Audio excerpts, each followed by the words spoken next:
Hi friends, welcome back. और अब हम स्टार्ट करेंगे हमारा next topic that is rank correlation. इसके पहले वाले सेशन में हमने पढ़ा था कि कोरिलेशन क्या होता है, कोरिलेशन को कैसे वर्कआउट करते हैं। इस सेशन में हम देखेंगे कि रैंक कोरिलेशन क्या होता है और रैंक कोरिलेशन को कैसे वर्कआउट करते हैं, रैंक कोरिलेशन कहाँ यूज करते हैं और किस तरह से उसको वर्कआउट करके उसके आंसर्स को सॉल्व किया जाता है, क्वेश्चन को सॉल्व करके आंसर निकालते हैं। ठीक है, so let's begin with rank correlation.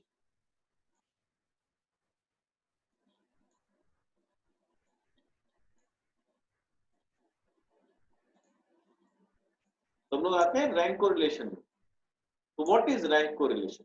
Rank correlation is another method of calculating correlation coefficient. तो रैंक कोरिलेशन क्या है? ये एक और मेथड है ये कैलकुलेट करने का कि कोरिलेशन कोएफिशिएंट कैसे निकाला जाता है। This method is used in that situation where it is not possible to find out the magnitudes of the variable।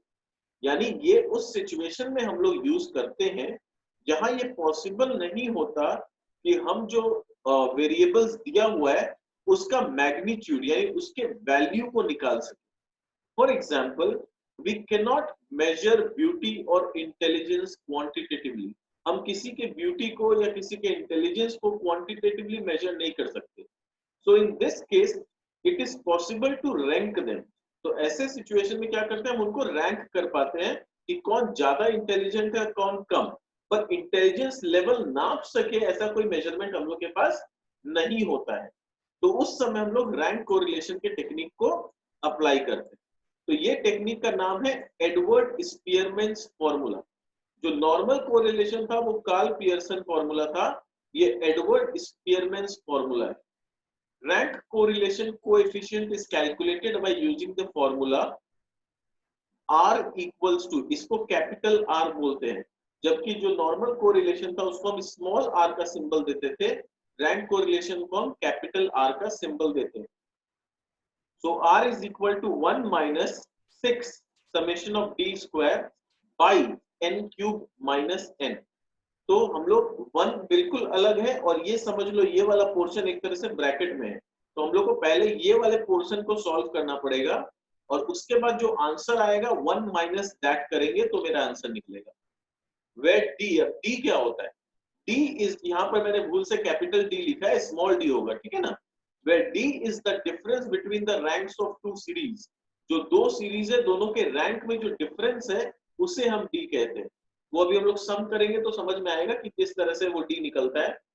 Where N, N क्या है? Number of individuals in the series, कि जो series दिया हुआ है उसमें कितने नंबर पॉइंट्स है यानी इंडिविजुअल्स कितने हैं। ठीक है, फिर आता है सिचुएशंस जहां पर रैंक कोरिलेशन हम यूज कर पाते हैं या यूज करना चाहिए।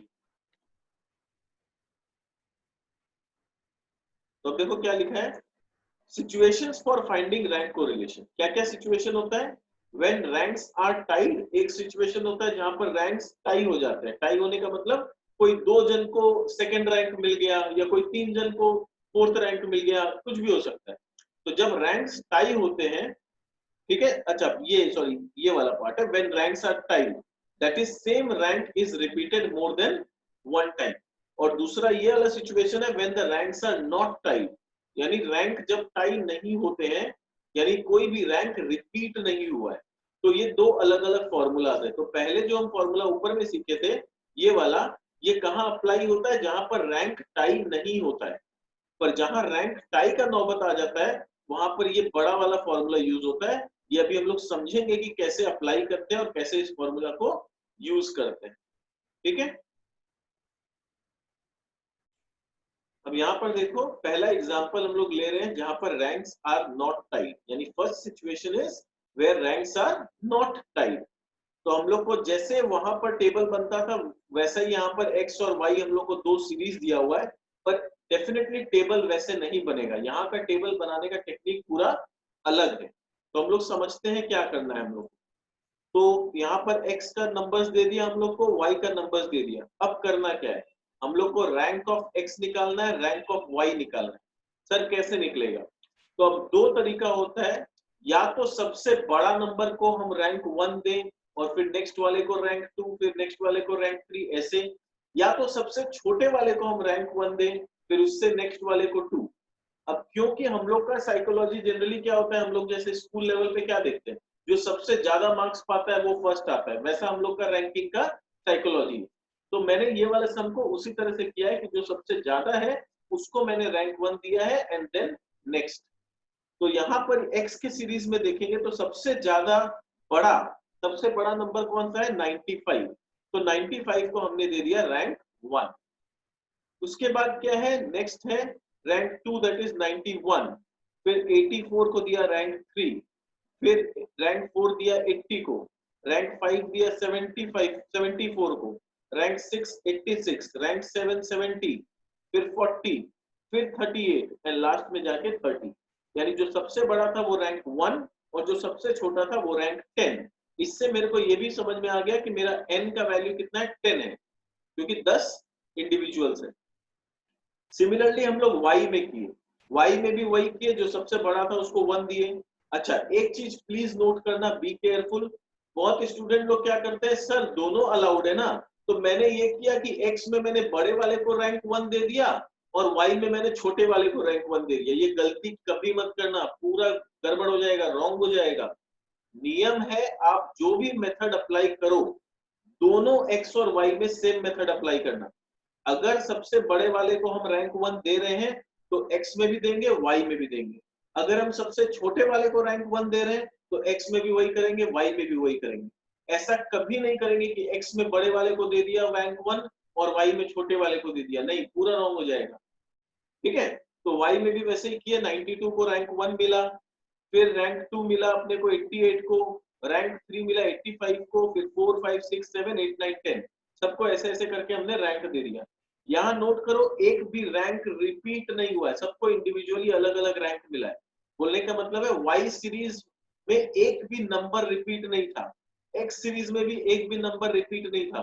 तो इसीलिए ये टॉपिक ही है when the ranks are not tied. तो मैंने रैंक ऑफ एक्स निकाल लिया, रैंक ऑफ वाई निकाल लिया। अब क्या निकालेंगे, डी निकालेंगे। डी क्या होता है, rank of X minus rank of Y. तो क्या करेंगे, 4 माइनस 3 1, 9 माइनस 9 0, 1 माइनस 1 0। ठीक है, दिख रहा है, 1 माइनस 1 0, 10 माइनस 6 4, 5 माइनस 4 1। इस तरह से डी निकल गया। फिर नेक्स्ट क्या करना है, डी स्क्वायर का एक कॉलम बनाएंगे। डी का जो भी डेटा आया है उसको स्क्वायर करते चले जाएंगे और इसका एक टोटल आ जाएगा, दैट इज 30 आया यहाँ पर, that is equal to summation of D square. अब फॉर्मूला में अप्लाई कर देना, एकदम simple. r is equal to 1 minus 6 into summation of d square, that is 6 into summation of d square कितना था, 30 था। तो 1 minus 6 into 30 divide by n cube minus n। n कितना था, number of terms, that is 10। तो 10 cube minus 10 तो 990। तो इसको जब हम लोग सॉल्व कर दे ये, तो आंसर क्या आ गया हम लोग का, 0.818 आ गया। तो यहाँ पर भी रूल वही है कि r का वैल्यू 1 से बड़ा नहीं होना चाहिए, -1 से छोटा नहीं होना चाहिए। ठीक है, तो ये वाला रैंक्स जहां टाई नहीं होगा वहां पर कैसे सॉल्व करना है ये अपने को समझ में आ गया। अब नेक्स्ट हम लोग करेंगे जहां रैंक्स आर टाइड। अगर रैंक टाई होता है तो क्या होता है, अब देखो यहाँ पर नोट कुछ दिया हुआ है, बोल रहा है in the above example no single data was repeated. Above example में क्या था, कोई भी डेटा रिपीटेड नहीं था। But in case the datas are repeated, then instead of using the previous formula we will have to use the formula given below। अब नीचे कौन सा फॉर्मूला दिया हुआ है, रिपीटेड वाला। तो ये फॉर्मूला थोड़ा सा बड़ा हो जाता है, इसका भी रूल्स मैं बताऊंगा और कैसे अप्लाई करते बताऊंगा। अभी खाली एक बार फॉर्मूला देख लो, 1 माइनस ब्रैकेट में 6 और फिर एक कर्ली ब्रैकेट ओपन होगा, summation of D square plus 1/12 m cube minus n, 1/12 m cube minus n। ऐसे करके 1/12 m क्यूब माइनस n बार बार रिपीट होते जाएगा जितने ब्लॉक्स बनेंगे। रिपीटेशन के जितने ब्लॉक्स बनेंगे उतना बार ये वाला जो फैक्टर है, कौन सा factor, 1/12 m cube minus n, ये एक फैक्टर है। ये फैक्टर बार बार अपने लिखते जाएंगे, ठीक है ना। वो मैं कॉपी में लिख के बताता हूँ, क्लियर होगा। ये देखो, ये जो फैक्टर है 1/12 m क्यूब माइनस m, ये एक अपने आप में एक ब्लॉक है। और ये जो फैक्टर है ये कितने बार लिखेंगे हम लोग, बार बार, जितने ब्लॉक्स बनेंगे 1/12 m³ - n, जितने ब्लॉक्स ऑफ रिपीटेशन होंगे। अब आता है सर ये ब्लॉक्स ऑफ रिपीटेशन किसको बोलते हैं। अभी हम लोग एक एग्जांपल करेंगे, सम्स करेंगे, सब क्लियर हो जाएगा। अभी खाली मेरे वर्ड्स को दिमाग में रखो कि मैं बोल क्या रहा हूँ, फिर सम्स करेंगे तो आप रिलेट कर पाओगे कि ब्लॉक्स जो मैंने बोला था किसको ब्लॉक्स बोलते हैं। ठीक है, तो जितने रिपीटेशन के ब्लॉक्स बनेंगे उतना बार हम ये प्लस करते जाएंगे। अब आता है सर एम किसको बोलते हैं। एम होता है जितने नंबर्स रिपीट हुए हैं। अगर मान लो 2 जन है, एक 2 जन को 40 मिला, तो ये 2 जन का रैंक रिपीट हो जाएगा। तो 2 जन को अगर 40 मिला है तो m का वैल्यू हो जाएगा 2, तो 2³ - 2 कर देंगे। अगर मान लो 3 जन है, उसको 15 15 15 मिला, तो ये तीनों का रैंक टाई हो गया, तो number of people who have got the tied rank 3, तो हो जाएगा 3³ - 3। तो m बोलते हैं जितना इंडिविजुअल्स का रैंक टाई होता है उसको m बोलते हैं। और ये जो पूरे फैक्टर है वो कितने बार लिखने पड़ते हैं, जितना टाई का ब्लॉक्स बनेगा उतने बार इसको लिखना पड़ेगा। ठीक है, अब सम्स करते हैं, एकदम क्लियर हो जाएगा। फिर नीचे कुछ रूल्स दिया हुआ है कि रूल्स क्या है, अगर रैंक रिपीट होता है तो उसको रैंक अलॉट करने का क्या रूल्स है, तो इसको ध्यान से समझते हैं। क्या रूल्स दिया हुआ है, rules for allocating the ranks. For allocating the ranks to repeated datas, we allot them average ranks. हम क्या देते हैं उनको, average rank देते हैं। सर ये average rank क्या होता है? Suppose there is a tie between the third rank and fourth rank. Suppose जो फर्स्ट आया उसको 90 मिला, जो सेकंड आया उसको 80 मिला, उसके बाद 2 जन को 70 मिल गया, तो अब हम क्या करें, सर दोनों थर्ड आ गया। ऐसे नहीं होता, दोनों को हम थर्ड नहीं दे सकते। स्कूल में हो सकता है दोनों को हम थर्ड दे देते होंगे, ठीक है, बट यहाँ पर इस चैप्टर में वो चीज अलाउड नहीं। तो 2 जन को 70 मिला, तो किसको थर्ड दे और किसको फोर्थ दे। अब जिसको भी थर्ड देंगे तो फोर्थ वाला नाराज हो जाएगा, क्योंकि दोनों का मार्क्स सेम है, 70 है। तो यहाँ क्या करते हैं, नाराज किसी को नहीं करते हैं, third plus fourth divide by 2, 3 + 4/2 3.5, 3.5 rank जो है वो हम दोनों को दे देते हैं। यानी जिसको 70 मिला, दोनों जन को 3.5 मिल जाएगा। अब मान लो नेक्स्ट उसके बाद किसी को 60 मिला, तो उसको कौन सा रैंक मिलेगा, 3.5 दे दिए, मतलब 3 और 4 कवर हो गया। अब जिसको 60 मिला वो फिफ्थ आएगा, यानी थर्ड रैंक और फोर्थ रैंक 3.5 में कवर हो गया। अब उसके बाद नेक्स्ट कहां से गिनती चालू होगा, फिफ्थ रैंक से गिनती चालू होगा, फोर्थ से नहीं होगा, फिफ्थ रैंक से गिनती चालू होगा। क्लियर, समझ में आ गया। अब देखो सम्स कैसे करते हैं।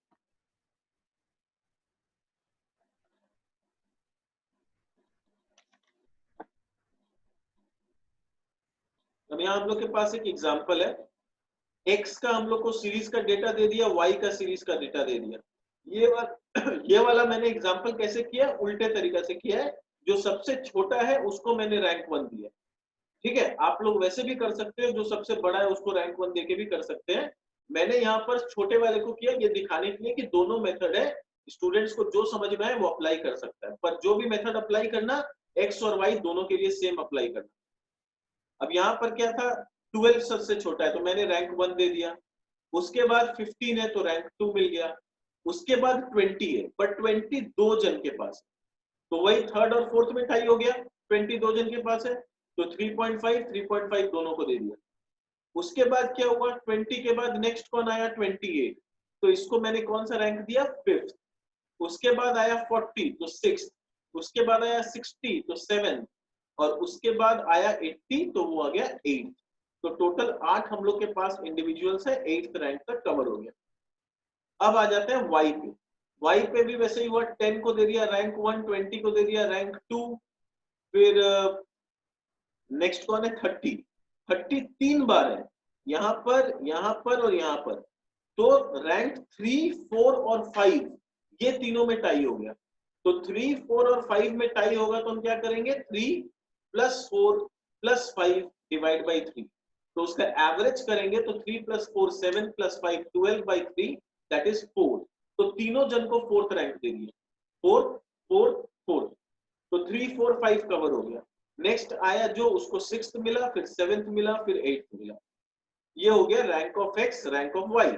अब निकाल देना है डी, दोनों को माइनस करके, और फिर डी स्क्वायर निकाल देंगे, उसको प्लस कर देंगे। तो ये तो हो गया काम मेरा कि कैसे करते हैं। अब आता है कि सर फॉर्मूला कैसे अप्लाई करते हैं और कैसे इसको पुट करते हैं। इसको ध्यान से समझते हैं हम लोग। फॉर्मूला मेरे पास जो है वो क्या है,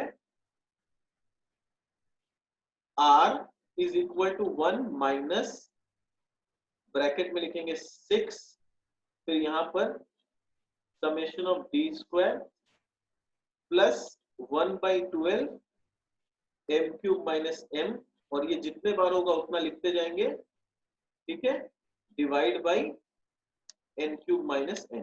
ये मेरा ऑल टुगेदर फॉर्मूला है। अब इसको अप्लाई इस वाले में कैसे करना है, r is equal to 1 big bracket 6 summation of D square, summation of D square कितना आया मेरा 81.5, तो 81.5 लिख दिया, प्लस अब हम लोग को है मेन चीज सीखना है कि सर प्लस के बाद क्या। अब प्लस के बाद हम लोग को क्या देखना है कि रिपीटेशन के कितने ब्लॉक्स बने। याद है अभी समझाया था, जितने ब्लॉक्स बनेंगे उतना बार ये 1/12 वाला फैक्टर आएगा। अब काउंट करो कितने ब्लॉक्स बने। तो x में ध्यान दो, 3.5 3.5 एक ब्लॉक बना, और कोई रिपीट हुआ है x में, और कोई रिपीट नहीं हुआ, बस ये 3.5 वाला रिपीट हुआ है। ऐसा तो है नहीं कि एक 6.5 और है x में, नहीं है, तो x में सिर्फ एक ब्लॉक बना। वैसे ही y में कितना ब्लॉक बना, y में भी रिपीटेशन का एक ही ब्लॉक बना, तो अपने बच गए। कोई कोई क्वेश्चन ऐसा हो सकता है कि x में एक 3.5 हो जाए, दूसरा 7.5 हो जाए, तो x के अंदर ही दो ब्लॉक बन गया, ठीक है। यहां पर x के अंदर एक ब्लॉक बना, y के अंदर एक ब्लॉक बना, तो मेरे को ये समझ में आ गया कि मेरे को दो ब्लॉक बनाना है। तो मैं जब फॉर्मूला लिखूंगा यहाँ पर, तो मेरे को दो बार ये लिखना होगा,